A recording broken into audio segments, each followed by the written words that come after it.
Good evening, friends, and welcome to the Hello, and Secret welcome to Red the Herring podcast Podcast Show. Secret Red Herring I am Podcast your Show. host, William Long, and today's topic is the con artist. Now, a con artist is also referred to as a con man, flim flam man, grifter, hustler, crook, swindler, scam artist, scammer, confidence man. There are many names for these people, and they've been around as long as human civilization has been around.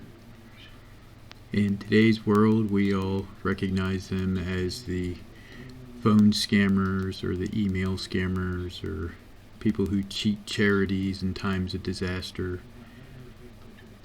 But they're pretty much all the same. They're people that are too lazy and worthless to work for what they need, so they try to use words and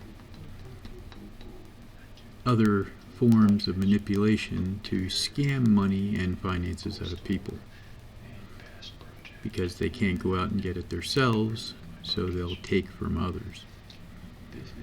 Now, one scam that I recently came across was a person having a fake jewelry store. Now, this jewelry store that he claims to have, and he claims he's a gemologist, which he's not. He doesn't have a degree, he didn't go to school for it.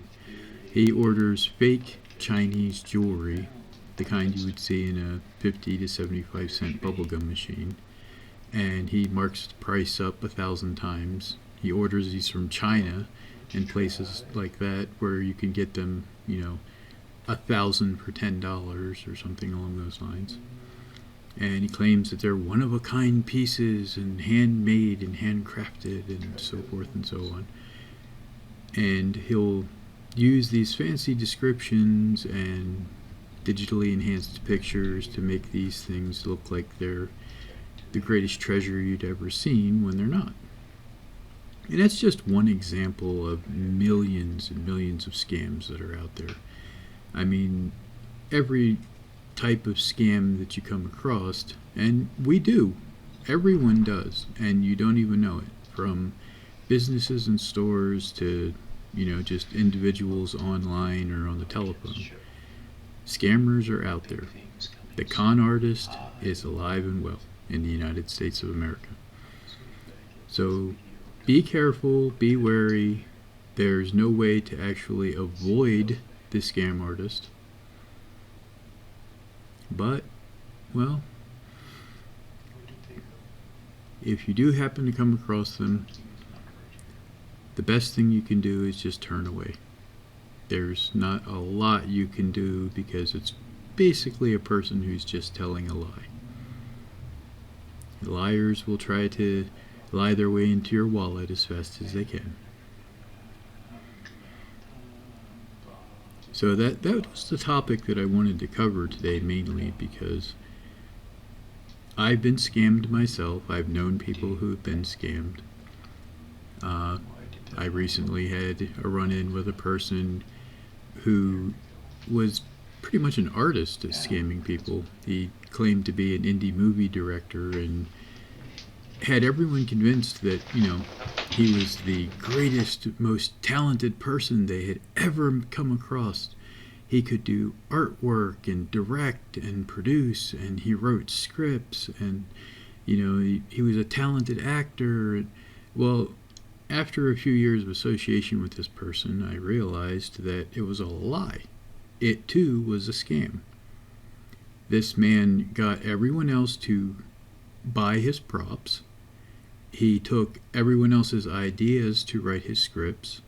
He really cannot act worth of anything. And this person made movies but didn't make them.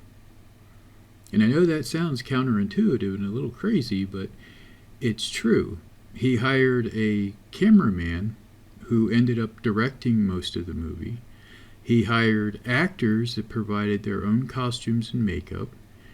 He hired makeup artists that brought their own makeup. He says he hired, but he never paid anyone.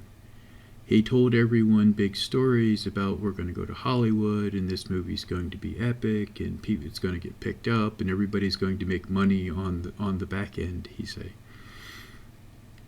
So what ended up happening was this man used words and talking with no real artistic ability and no labor on his own part and no finances on his own part to make, and then claimed all of the credit for it. And then every person he was upset with when these movies were over with, he took their credits off of IMDb and shunned them and convinced others in the group that they were worthless and horrible people and they were all out to get him and destroy this epic project that they all worked on. But these people that have backed him and stayed with him don't realize the fact that they made the movie. Now, he claims to be a director, a producer, and an actor, but he's not. He has no real talent other than talking people into doing for him.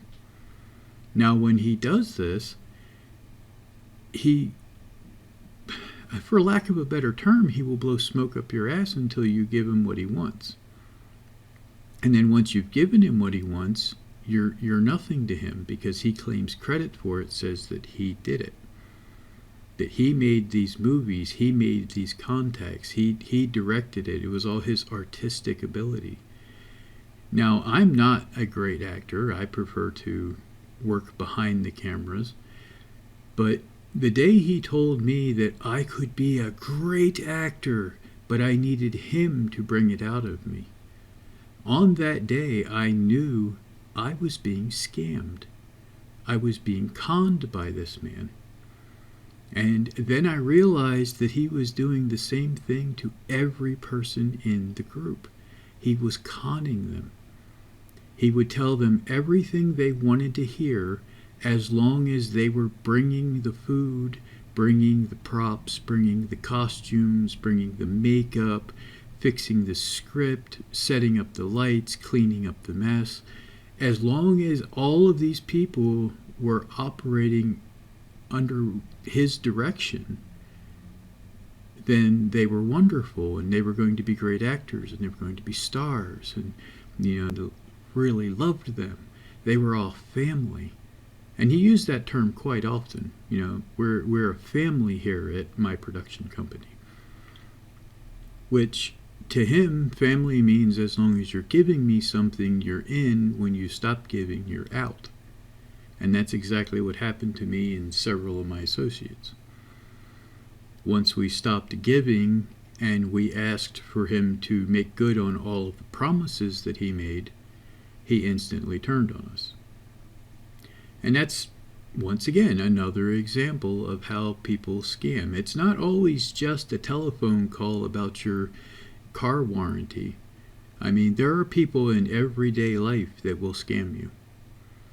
Family, friends, don't let them play on your sympathies. Don't let them blow smoke up your ass to get what they want.